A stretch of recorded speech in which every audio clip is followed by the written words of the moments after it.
Hello' guys, আপোনালোকলৈ নতুন এটা ভিডিঅ' লৈ আহিছোঁ। আপোনালোকক স্বাগতম জনাইছোঁ। আজি প্ৰথমে মই আলুটো এনেকৈ চাটনিত ৰুকি লৈছোঁ। নহৰু, মানধনিয়া, নৰসিংহ পাত, ফলা মগু, পিঁয়াজ সকলোখিনি এইখিনি যা যোগাৰ কৰি মিক্সিত মই এইখিনি একেলগে এতিয়া গুড়া কৰি ল'ম। সেয়া নৰসিংহ দিছোঁ, নহৰু, মানধনিয়া একেলগে সকলোখিনি দিয়ে মিক্সিত গুড়া কৰি ল'লোঁ।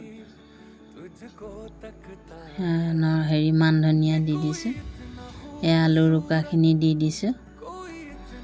আকৌ বেছিকৈ পিঁয়াজ সৰু সৰুকৈ মিহিকৈ কুটি ল'ব, এনেদৰে দি দিব। আৰু মানধনিয়া দি দিছোঁ।